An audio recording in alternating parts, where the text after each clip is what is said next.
جی، بسم اللہ الرحمن الرحیم۔ بتوں کا طواف، بات چل رہی ہے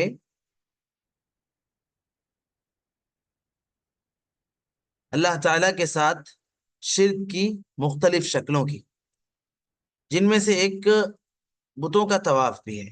طواف یہ ایسا عمل ہے جو اللہ رب العالمین کے لیے خاص ہے۔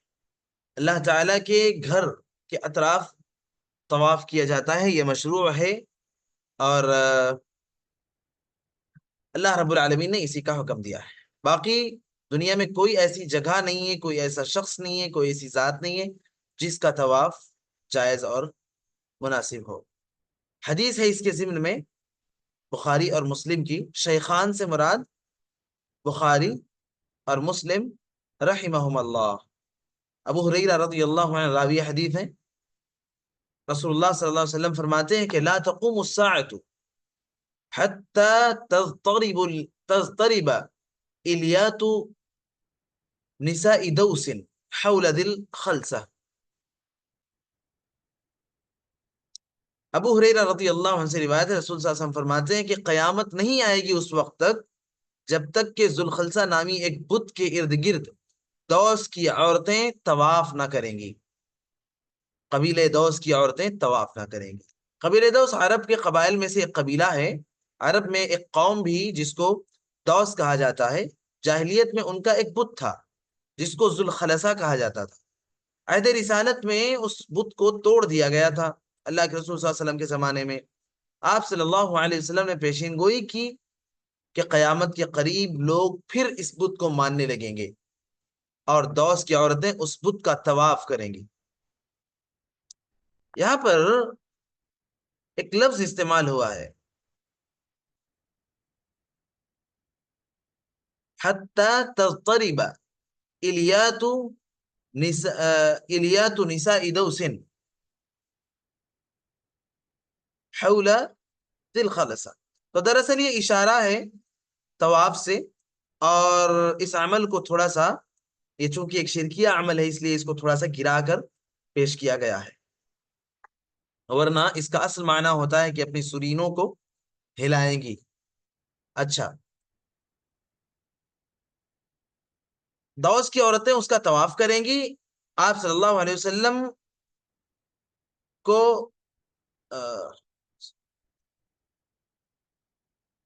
آپ صلی اللہ علیہ وسلم کو ان کے سرین ہلتے ہوئے نظر آئے۔ معلوم ہوا کہ بیت اللہ کے علاوہ کسی اور گھر کا طواف کرنا شرک اور کافرانہ عمل ہے۔ طواف صرف اللہ تعالیٰ کے لیے، اللہ کے گھر کے لیے، کسی غیر کے لیے، کسی ذات کے لیے، کسی گھر کے لیے نہیں ہے، کسی مندر کے لیے، کسی مزار کے لیے نہیں ہے۔ اگر کیا جاتا ہے تو ایک کافرانہ عمل ہے۔ شروع ہوتا ہے 7واں باب، رسم و رواج میں شرک کی حرمت۔ رسم و رواج میں شرک کی حرمت، اس باب میں ان آیات اور احادیث کا بیان ہے جن سے ثابت ہوتا ہے کہ جس طرح انسان دنیاوی کاموں میں طرح طرح سے اللہ تعالیٰ کی تعظیم بجا لاتا ہے، ایسا معاملہ غیر اللہ سے نہ کیا جائے۔ دنیاوی کاموں میں دنیاوی کاموں میں طرح طرح سے اللہ کی تعظیم بجا لاتا ہے، ہاں، تو ایسا معاملہ غیر اللہ کے ساتھ نہ کیا جائے۔ جیسے کسی نے میچ میں اچھے رن بنا لیے تو سجدے میں گر گیا اللہ تعالیٰ کے لیے، حالانکہ وہ اس کا اپنا دنیاوی معاملہ تھا، لیکن اس نے سجدہ کس کے لیے کیا؟ اللہ تعالیٰ کے لیے کیا۔ تو یہ چیز اللہ کے لیے خاص ہے۔ اگر کوئی اپنے دنیاوی معاملات میں بھی غیر کے لیے ویسی تعظیم بجا لاتا ہے جیسے اللہ رب العالمین کے لیے ہونی چاہیے، تو وہ کھلم کھلا شرک کرنے والا ہے۔ اس کے بعد شرک کی شیطان کی وسوسہ اندازی۔ وسوسہ اندازی مطلب شیطان کا وسوسہ ڈالنا۔ وسوسہ کیا چیز ہے؟ دیکھیے، ایک تو ہوتی ہے بلند آواز جسے چیخ و پکار کہتے ہیں۔ اگر کسی سے ہم کو کچھ کہنا ہے تو یا تو چیخ کر کہا جائے، یا تو بالکل مدھم آواز میں، بالکل آہستہ آواز میں کہا جائے، ہاں، یا تو درمیانی آواز میں۔ یہ تین تو معمول ہے، عام ہے، لیکن ایک وسوسہ بھی ہے۔ وسوسہ کہ موبائل فون ہے، سوشل میڈیا ہے، میں نے یہاں سے اپنے موبائل فون سے کوئی میسج بھیجا آپ کو، کسی اور کو خبر نہیں لگے گی اس کو. میں نے یہاں سے اپنی انگلیوں کے ذریعے سے وہ میسج آپ تک فارورڈ کیا اور وہ آپ کو پہنچ گیا, کسی اور کو اس کی خبر نہیں. وسوسہ بالکل ایسا ہی ہے. شیطان دل میں خیالات ڈالتا ہے, کسی اور کو خبر نہیں لگتی, وہ خیال آتے ہوئے یا وہ خیال ذہن میں پیدا ہوتے ہوئے کسی اور کو پتہ نہیں چلتا. تو یہ وسوسہ اللہ تعالیٰ نے قرآن مجید کی چند آیات یہاں پر دی ہوئی ہیں.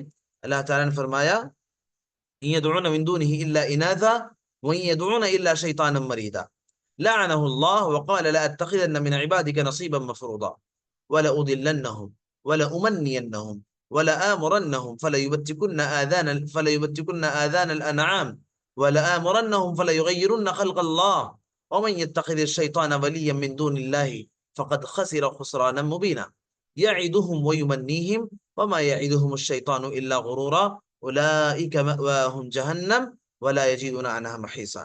آیت کریمہ کا مفہوم ترجمہ, یہ مشرک اللہ کو چھوڑ کر عورتوں کو پکارتے ہیں, بلکہ سرکش شیطان ہی کو پکارتے ہیں جس پر اللہ نے پھٹکار ڈال دی ہے, اللہ نے جس پر غضب نازل کیا. پھٹکار مطلب غضب یا اللہ کی لعنت برستی ہے جس پر. اس نے کہہ رکھا ہے کہ میں تیرے بندوں سے ایک مقرر حصہ الگ رکھوں گا, میں انہیں گمراہ کیے بغیر نہ رہوں گا. یہ شیطان نے اللہ رب العالمین سے وعدہ کیا ہے, اللہ رب العالمین سے کہا ہے کہ میں تیرے بندوں کو ضرور گمراہ کروں گا, میں انہیں ضرور آرزو مند رکھوں گا اور انہیں ضرور حکم دوں گا تو وہ جانوروں کے کان کاٹ ڈالیں گے, اور انہیں حکم دوں گا تو اللہ کی بنائی ہوئی شکل کو بدل ڈالیں گے. جانوروں کے کان کاٹنا یا اللہ تعالیٰ کی بنائی ہوئی شکل میں تبدیلی واقع کرنا, بدلنا اس کو, وہ کسی بھی طریقے سے ہو, اللہ تعالیٰ کی بنائی ہوئی شکل میں تبدیلی پیدا کرنا. جو اللہ کو چھوڑ کر شیطان کو دوست بنائے, مطلب شیطان لوگوں کو ان چیزوں پر ابھارے گا. تو یہ دو چیزیں دراصل اللہ تعالیٰ کی نافرمانی کی مختلف شکلوں میں سے دو شکلیں ہیں. تو مراد یہاں پر یہ ہے کہ اس طریقے سے میں لوگوں کو اللہ کی نافرمانی کا حکم دوں گا, اللہ کی نافرمانی پر ابھاروں گا. تو جو اللہ کو چھوڑ کر شیطان کو دوست بنائے وہ زبردست گھاٹے میں ہے. یعنی اللہ تعالیٰ کے حکم کے مقابلے میں جو شیطان کی باتوں کو مانے اور شیطان کی باتوں پر عمل کرے وہ زبردست گھاٹے میں ہے. شیطان ان سے وعدہ کرتا ہے اور انہیں اور امیدیں بندھاتا ہے. شیطان ان سے وعدہ کر کے محض دھوکہ کر رہا ہے. انہی لوگوں کا ٹھکانہ جہنم ہے جہاں سے وہ رہائی نہیں پا سکیں گے. شیطان لوگوں کے دلوں میں امیدیں دلاتا ہے, امیدیں پیدا کرتا ہے, ہرے ہرے باغ دکھلاتا ہے, حالانکہ شیطان کے ہاتھ میں کچھ نہیں ہے, کوئی اختیار نہیں ہے. سارا اختیار اللہ تبارک و تعالیٰ کے ہاتھ میں ہے. اللہ تعالیٰ جس بندے کو جو چاہے عطا کرے گا اور جس سے چاہے چھین لے گا. وَتُعِزُّ مَن تَشَاءُ وَتُذِلُّ مَن تَشَاءُ بِيَدِكَ الْخَيْرُ. یہ پروردگار جس شخص کے ساتھ چاہے, جس بندے کے ساتھ چاہے, جو چاہے, بندے اس کے ہیں, اس نے بنایا ہے, اس نے پیدا کیا ہے. وہ جس بندے کو جو عطا کرے اس پر کوئی سوال نہیں کر سکتا اس سے, وہ بندے سے جو چھین لے اس پر اس سے کوئی پوچھ نہیں سکتا. تو پروردگار کا اپنا اختیار ہے, بندے اس میں پروردگار کے مقابلے میں کسی کے لیے کوئی طرفداری یا کوئی حمایت نہیں کر سکتے. یعنی جو غیر اللہ کو پکارتے ہیں وہ اپنے خیال میں عورتوں کے پجاری ہیں. کوئی تو حضرت بی بی کو, کوئی بی بی آسیہ کو, کوئی بی بی اتاولی کو, کوئی لال پری کو, کوئی سیاہ پری کو, کوئی ستیلا کو, کوئی مسانی کو اور کوئی کالی کو پوچھتا ہے.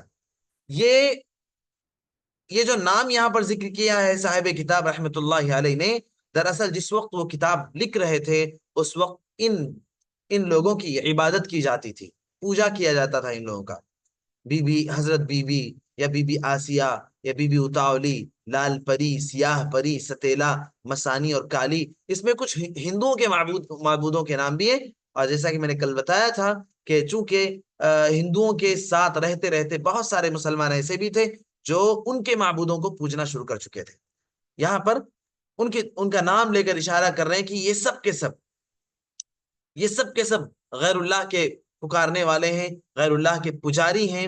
یہ محض خیالات ہیں, ورنہ ان کی حقیقت کچھ بھی نہیں ہے. یہ جو نام ہے نا, یہ بس خیالات ہیں, ان کی حقیقت کچھ بھی نہیں ہے.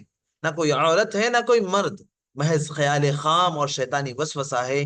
شیطانی وسوسہ ہے, بس ذہن میں خیال پیدا ہو گیا, باقی ان کی کوئی حقیقت نہیں ہے.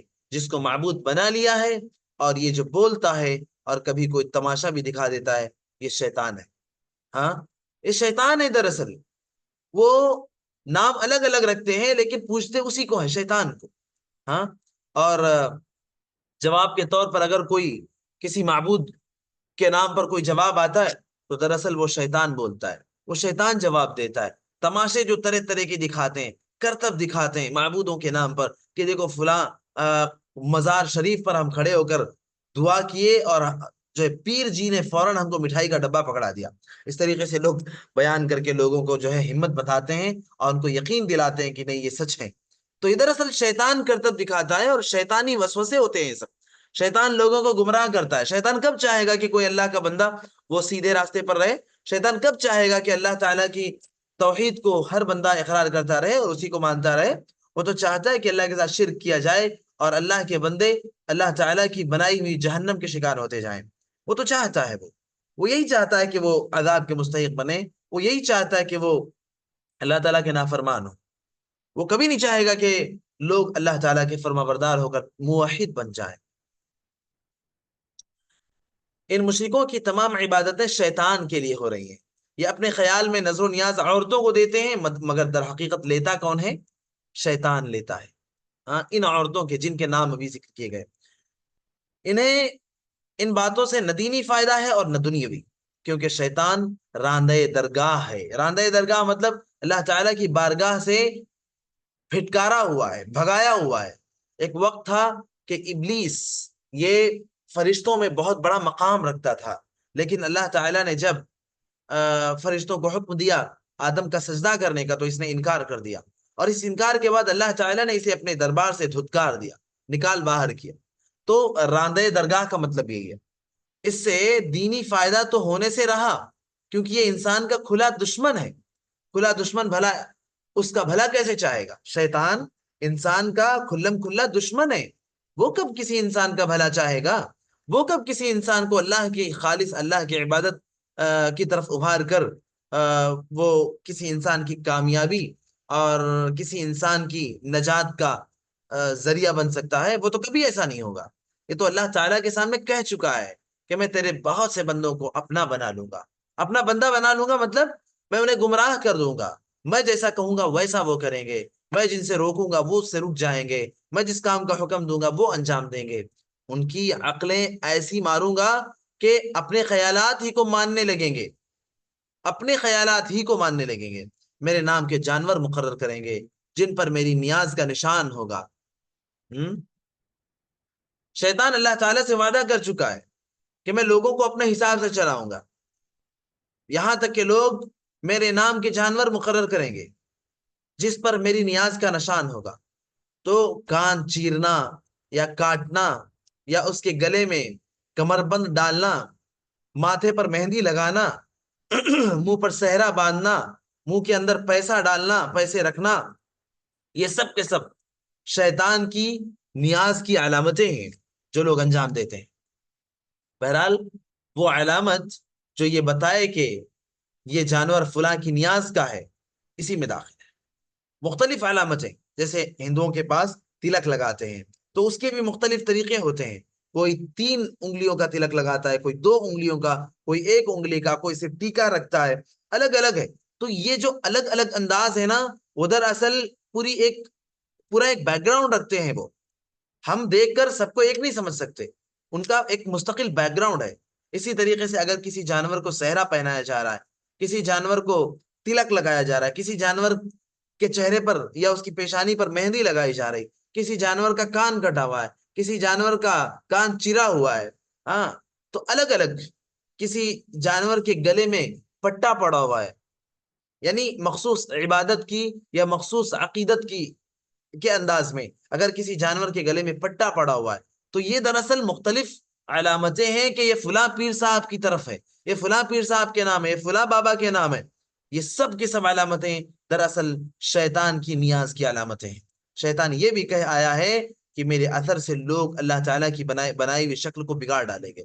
کوئی کسی کے نام کی چوٹی رکھ لے گا، کوئی کسی کے نام پر ناک یا کان چھدوائے گا، کوئی داڑھی مڈوائے گا، کوئی 4 ابرو صاف کر کے فقیری کا اظہار کرے گا۔ ہاں، 4 ابرو آنکھوں کی اور آنکھوں کے اوپر والے، تو کوئی 4 ابرو صاف کر کے فقیری کا اظہار کرے گا. یہ سب شیطانی باتیں ہیں اور اسلام کے خلاف ہیں. اللہ تعالیٰ سے شیطان نے جو وعدہ کیا تھا نا، وہ اپنے انسان کو اسی پر ابھار رہا ہے. تو کوئی چوٹی رکھ رہا ہے، ہاں، کوئی کسی کے نام پر ناک یا کان چھدوا رہا ہے، یعنی چھدوانے کا مطلب خواتین بہتر سمجھ سکتی ہیں، کوئی داڑھی منڈوا رہا ہے. ہاں، داڑھی منڈوانا بھی اللہ تعالیٰ کی بنائی ہوئی تخلیق میں تبدیلی پیدا کرنا ہے، کیونکہ داڑھی یہ انسان کی فطری چیز ہے. ہاں، اور اللہ کے نبی کی اور انبیاء کی سنت ہے. اگر کوئی اسے بدلتا ہے تو گویا وہ اللہ کے بنائے ہوئے چہرے میں تبدیلی واقع کر رہا ہے اور خود کو اللہ کے برابر تصور کر رہا ہے. والعیاذ باللہ. یہ سب کا سب شیطان کی پیروی میں اور شیطان کی اطاعت میں سب کرتا ہے بندہ، اور یہ سب کا سب اسلام کے خلاف معاملات ہیں. پھر جس نے اللہ جیسے کریم کو چھوڑ کر شیطان جیسے دشمن کی رائے اختیار کی، اس نے سری دھوکہ کھایا. کیونکہ اول تو شیطان دشمن ہے، دوسرے اس میں بجز وسوسے ڈالنے کی کوئی اور قدرت بھی نہیں ہے. شیطان صرف اتنا کام کر سکتا ہے کہ انسان کے دل میں غلط خیالات پیدا کرے، بس. اس سے زیادہ اس کے حق میں یا اس کے بس میں کچھ بھی نہیں ہے، وہ کچھ نہیں کر سکتا. جھوٹے سچے وعدوں سے انسان کو وقتی طور پر پہلا دیتا ہے کہ فلاں کو مانو گے تو یہ ہوگا، فلاں کو مانو گے تو یہ ہوگا، اور لمبی لمبی آرزویں دلاتا ہے. اگر اتنے پیسے ہوں تو ایسا باغ تیار ہو جائے گا، خوبصورت محل بن جائے گا. چونکہ یہ امیدیں پوری ہوتی نہیں ہیں، اس لیے انسان گھبرا کر اللہ تعالیٰ کو بھول کر غیروں کی طرف دوڑنے لگتا ہے. یہ وعدے انسان کے دل میں خیالات کی شکل میں شیطان مردود ڈالتا ہے. ہاں، لیکن جب یہ کام پورے نہیں ہوتے ہیں تو پھر انسان گھبرا جاتا ہے، اللہ تعالیٰ کو بھول کر غیروں کی طرف ہی دوڑنے لگتا ہے. اس پیر سے اس پیر، اس مزار سے اس مزار، اس فقیر سے اس فقیر، اس بابا سے اس بابا. یہی ہوتا رہتا ہے. دراصل شیطان یہ سب کچھ کروا رہا ہوتا ہے، اور ہوتا وہی ہے جو مقدر میں ہے. کسی کے ماننے یا نہ ماننے سے کچھ نہیں ہوتا. یہ تو محض ایک شیطانی وسوسہ اور اس کا مکر و فریب ہے. ان باتوں کا انجام یہ ہوتا ہے کہ انسان شرک میں گرفتار ہو جاتا ہے، جہنمی بن جاتا ہے، اور شیطانی جال میں اس بری طرح پھنس جاتا ہے کہ لاکھ ہاتھ پاؤں مارے مگر رہائی نصیب نہیں ہوتی. جب انسان شیطان کے چنگل میں پھنس جاتا ہے نا، پوری طریقے سے شیطان کے بچھائے ہوئے جال میں پوری طریقے سے انسان جب پھنس جاتا ہے نا، تو پھر بہت سی کوششیں کر لیتا ہے، لیکن وہ سیدھے راستے پر نہیں آ پاتا. اس کو اللہ تعالیٰ کا راستہ نہیں مل پاتا ہے، اس لیے وہ شیطانی جال میں بڑی مضبوطی سے پھنس جاتا ہے، اور لاکھ ہاتھ پیر مارنے کے بعد بھی اس کو رہائی اور نجات نصیب نہیں ہو پاتی ہے. اسی طریقے سے شرک کی مختلف قسموں میں اولاد کے سلسلے میں شرک کی رسم جو بات گزری تھی، روزمرہ کے کاموں میں شرک، تو اسی کی ایک شق ہے، یہ اسی کے ضمن میں یہ بات ہے. اللہ تعالیٰ فرماتے ہیں: هو الذي خلقكم من نفس واحدة وجعل منها زوجها ليسكن إليها فلما تغشاها حملت حملا خفيفا فمرت به فلما أثقلت دعوا الله ربهما لئن آتيتنا صالحا لنكونن من الشاكرين فلما آتاهما صالحا جعلا له شركاء فيما آتاهما فتعالى الله عما يشركون. آیت کریمہ کا مفہوم کہ اس نے تم کو ایک جان سے پیدا کیا اور اس سے اس کی بیوی پیدا کی، اس کے جوڑے پیدا کیے تاکہ اس سے چین اور سکون پائے. پھر جب اس نے اس سے ہم بستری کر لی تو اس کو حمل رہ گیا اور وہ اسے لے کر چلتی پھرتی رہی. پھر جب بھاری ہو گئی تو دونوں نے اپنے پروردگار کو پکارا کہ اگر تو ہمیں نیک اولاد دے گا تو ہم تیرے شکر گزار ہوں گے. پھر جب اس نے ان کو نیک اولاد دیا تو اس بچے میں اللہ کے شریک بنانے لگے، تو اس بچے کے معاملے میں اللہ کا کسی اور کو شریک بنانے لگے. ان کے شرک سے اللہ بلند اور برتر ہے. یعنی انسان نے اللہ تعالیٰ سے دعائیں کی اولاد کے لیے، اللہ تعالیٰ نے اسے اولاد عطا کی، اور جب اولاد ہو گئی تو پہلے تو بندے نے ہی کہا تھا اللہ تعالیٰ سے کہ جو اولاد ہمیں ہوگی وہ نیک ہو، ہم تیرے شکر گزار بنیں گے. لیکن جب اللہ تعالیٰ اولاد عطا کرتا ہے، بہت سارے لوگ ایسے ہیں جو اولاد کے معاملات میں شرک سے کام لیتے ہیں. یعنی شروع میں بھی اللہ ہی نے انسان کو بنایا، اسے بیوی دی، دونوں میں محبت پیدا کی. پھر جب اولاد کی امید ہوئی تو دونوں نے اللہ تعالیٰ سے دعائیں مانگی. دونوں دعائیں مانگنے لگے کہ اگر صحیح سالم اولاد ہوئی اور تندرست بچہ پیدا ہو جائے تو ہم اللہ سبحانہ و تعالیٰ کا بہت ہی احسان مانیں گے۔ پھر جب حسب خواہش اولاد ہو گئی تو غیر اللہ کو ماننے لگے اور ان کی نظر و نیاز کرنے لگے۔ کوئی بچے کو کسی قبر پر لے گیا، کوئی تھان پر، کسی نے کسی کے نام کی چوٹی رکھ لی، کسی نے بدھی پہنا دی، بدھی یعنی اس کی کمر میں رسی پہنا دی، اور یعنی داغا وغیرہ کمر میں پہنا دیتے، کمر میں پہناتے ہیں، ہاتھ میں پہناتے ہیں، گلے میں پہناتے ہیں، پیروں میں پہناتے ہیں، نہ جانے معصوم اور خوبصورت دکھنے والا ننھا منا بچہ وہ ان سب چیزوں کے پہنانے کے بعد نہایت بدترین اور بدصورت نظر آتا ہے۔ یہ بھی نہیں سوچتے کہ میرا بچہ ان ساری چیزوں کی وجہ سے اتنا خراب دکھ رہا ہے، چلو اسے ہٹا دیتے ہیں، یہ بھی نہیں سوچتے۔ بدھی کہتے ہیں رسی کو، لکھنؤ کے طالبات جانتی ہوں گی، خیر۔ اور کسی نے بیڑی ڈال دی، بیڑی بھی ڈال دیتے۔ منت کا ڈورا یا زنجیر، بیڑی سے مراد منت کا ڈورا یا زنجیر، جب منت کا وقت پورا ہو جاتا ہے تو نظر و نیاز کے بعد بیڑی اتارتے ہیں، اصطلاح میں اسے بیڑی بڑھانا کہتے ہیں۔ چاندی کا کڑا پہنا دیتے ہیں کسی بابا کے نام پر، کسی پیر کے نام پر، کسی مزار کے نام پر، حاجی وارث کے نام پر، حاجی معین الدین چشتی اجمیری کے نام پر، نہ جانے کس کے نام پر۔ کسی نے کسی کا فقیر نام کسی نے کسی کا فقیر بنا دیا، بچے کو کسی کا فقیر بنا دی، کسی اور کا فقیر بنا دیتے ہیں، اور نام بھی رکھے تو شرک کیا، جیسے نبی بخش، علی بخش، پیر بخش، ستیلا بخش، گنگا بخش، جمنا داس، یہ سب غیر مسلموں کے شرکیہ نام۔ یہ بظاہر لگ رہا ہوگا کہ گنگا بخش اور جمنا داس یہ نام غیر مسلموں کے ہیں، لیکن اپنے آپ کو مسلمان کہنے والے بہت سے لوگ بھی سیکولرزم کے نام پر اس قسم کے نام رکھتے ہیں۔ اللہ تو ان بے نیازوں سے بے پرواہ ہے، مگر ان نادانوں کا ایمان جاتا رہتا ہے۔ اللہ تعالیٰ کو ایسوں کے اعمال کی ضرورت نہیں ہے۔ ایسے لوگ ایسے اعمال میں غلطی کر کے اللہ تعالیٰ کی ناراضگی مول لیتے ہیں، اللہ تعالیٰ کے غضب کو دعوت دیتے ہیں۔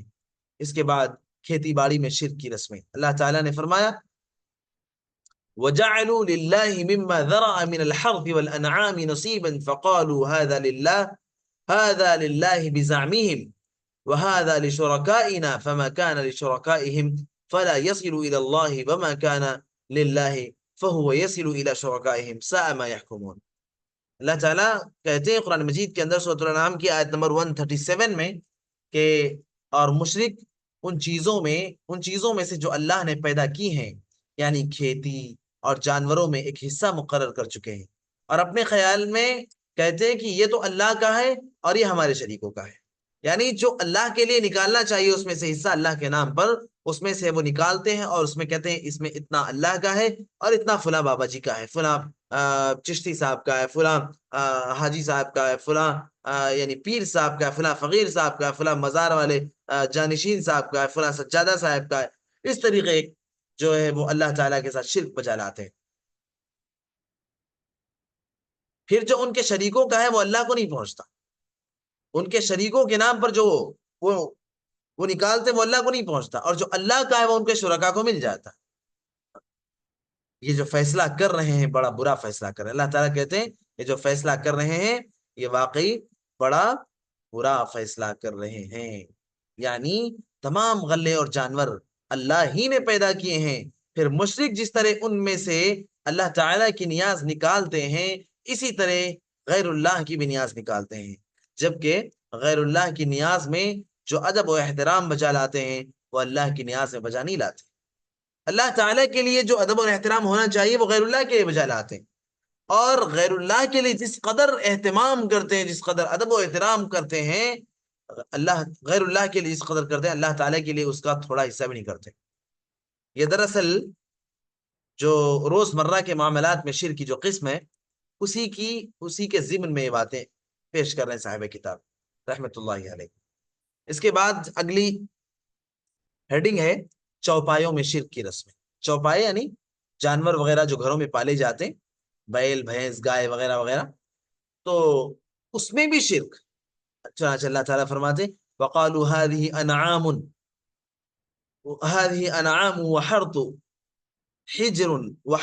حِجْرٌ لَا يَطْعَمُهَا إِلَّا مَن نَّشَاءُ بِزَعْمِهِمْ وأنعام حرمت ظهورها وأنعام لا يذكرون اسم الله عليها افتراء عليه سيجزيهم بما كانوا يفترون.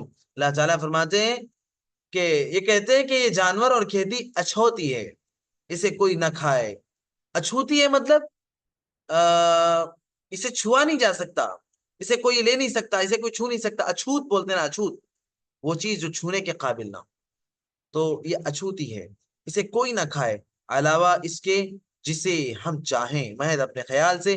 بعض جانوروں کی سواری منع ہے اور بعض جانوروں پر اللہ کا نام نہیں لیتے. بعض جانوروں پر سواری سے منع کرتے ہیں کہ نہ ارے نہیں اس پر سواری نہ کرنا، یہ تو فلاں فلاں پیر صاحب کی شکل ہے، فلاں پیر صاحب کا یعنی اس میں فلاں پیر صاحب رہتے ہیں، اس جانور کے آنگ میں فلاں پیر صاحب بستے ہیں، اس قسم کی باتیں کر کے. اور بعض جانوروں پر اللہ کا نام لیتے، اللہ کا نام نہیں لیتے. جانور ذبح کرتے ہیں تو اس میں اللہ کا نام نہیں لیتے. یہ سب اللہ تعالیٰ پر بہتان ہے اور وہ ان کے بہتان کی جلدی سزا دے گا. یعنی لوگ محض اپنے خیال سے کہہ دیتے ہیں کہ فلاں چیز اچھوتی ہے اور اس کو فلاں شخص کھا سکتا ہے. ہاں، کسی کے بارے میں بھی کہہ دیں کہ فلاں چیز اس قابل نہیں ہے کہ اسے چھوا جائے. بھائی کسے چھوا جائے کسے نہ چھوا جائے یہ فیصلہ تو اللہ تعالیٰ کا ہے نا. اچھوت کس نے بنایا؟ کسی نے نہیں بنایا. اللہ تعالیٰ نے چیزوں کو اچھوت بنایا ہی نہیں. اچھا، اس کو فلاں شخص کھا سکتا ہے، بقیہ لوگ نہیں کھا سکتے اس کو.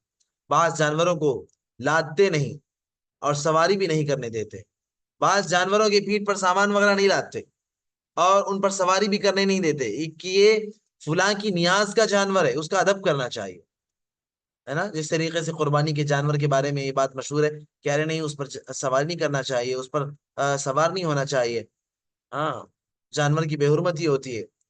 تو خیر یہ تو اللہ تعالیٰ کے لیے بندہ کہہ رہا ہوتا ہے نا. لیکن اگر فلاں پیر صاحب کے نام کا جانور ہے، فلاں فقیر صاحب کے نام کا جانور ہے، ہاں فلاں بابا کے نام کا جانور ہے، فلاں پنڈت جی کے نام کا جانور ہے، ہاں، تو یہ جو ہے یہی چیز تو اللہ تعالیٰ کے ساتھ شرک ہے. کہتے کہ یہ فلاں کی نیاز کا جانور ہے، اس کا ادب کرنا چاہیے. اور بعض جانوروں کو غیر اللہ کے نام پر نامزد کرتے ہیں، غیر اللہ کی جانب منسوب کرتے ہیں کہ ان کاموں سے اللہ خوش ہوگا اور مرادیں برلائے گا. اللہ تعالیٰ کو بھول جاتے ہیں، اللہ تعالیٰ کو چھوڑ دیتے ہیں، غیروں کے نام پر ان جانوروں کو منسوب کرتے ہیں اور کہتے ہیں ان سے اس کام سے اللہ خوش ہوگا. کیونکہ یہ پیر صاحب جو تھے نا اللہ تعالیٰ کے بڑے قریبی تھے، والعیاذ باللہ. مگر ان کے یہ خیالات اور یہ افعال جھوٹے ہیں جن کی وہ سزا پائیں گے. چنانچہ اللہ تعالیٰ کیا بولتے ہیں، کیا فرماتے ہیں؟ ما جعل اللہ من بحیرة ولا سائبة ولا وصیلة ولا حام ولكن الذين كفروا يفترون على الله الكذب واكثرهم لا يعقلون. اللہ نے نہ بحیرہ کو، نہ سائبہ کو، نہ وسیلہ کو اور نہ حامی کو جائز قرار دیا. یہ سب جانوروں کو چھوڑ دیتے ہیں نا جو لوگ، مختلف شکلوں میں مختلف لوگوں کی جانب منسوب کر کے، یہ وہی ہے بحیرہ، سائبہ، وسیلہ، حامی. ہاں، لیکن کافر جھوٹی باتیں اللہ کے ذمے لگاتے ہیں اور اکثر نہ سمجھ. کافر لوگ اللہ تعالیٰ کے نام یا اللہ تعالیٰ کی طرف جھوٹی باتیں منسوب کرتے ہیں. جو جانور کسی کے نام کا نامزد کر دیا جاتا ہے تو اس کا کان چیر دیا جاتا ہے، اس کو بحیرہ کہتے ہیں. بحیرہ کسے کہتے ہیں؟ دیکھیے، جو جانور کسی کے نام کی طرف منسوب کر دیا جائے تو اس کا کان چیر دیتے ہیں یہ لوگ، تو اس جانور کو بحیرہ کہتے ہیں. سانڈ کو سائبہ کہتے ہیں. جس جانور کے بارے میں یہ منت مانی جائے کہ اس کا بچہ نر پیدا ہوا تو اس کو نیاز میں دے دیا جائے گا پہلے ہی سے، پھر اس کے نر اور مادہ دونوں بچے پیدا ہوتے ہیں تو نر کو بھی نیاز میں نہ دیتے، نہ نر کو بھی نیاز میں نہ دیتے، ان دونوں بچوں کو وسیلہ کہا جاتا ہے. اور جس جانور سے 10 بچے پیدا ہو جاتے تھے اس پر سوار ہونا اور سامان وغیرہ لوڈ کرنا چھوڑ دیتے تھے تو اس کو حامی کہا جاتا تھا. فرمایا یہ باتیں شرعی نہیں ہیں، یہ سب خرافات اور رسمیں ہیں. معلوم ہوا کہ کسی جانور کو کسی کے نام کا ٹھہرا دینا اور اس پر علامت لگا دینا اور یہ مقرر کر دینا کہ فلاں کی نیاز کی گائے ہے، فلاں کی نیاز کی بکری ہے، فلاں کی نیاز کی مرغی ہے، یہ سب جاہلانہ رسمیں ہیں اور شریعت مطہرہ کے خلاف ہیں.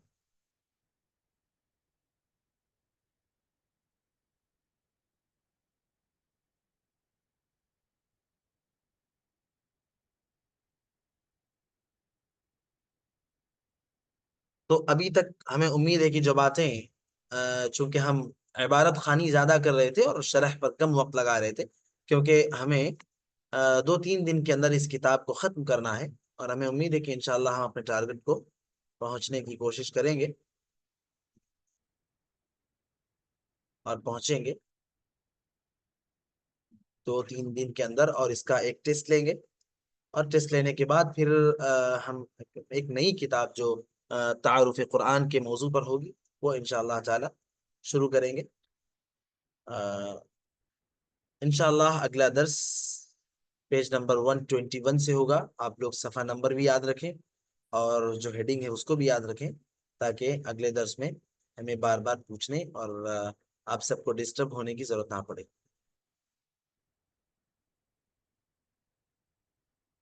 بارک اللہ فیکم۔ السلام علیکم ورحمۃ اللہ وبرکاتہ۔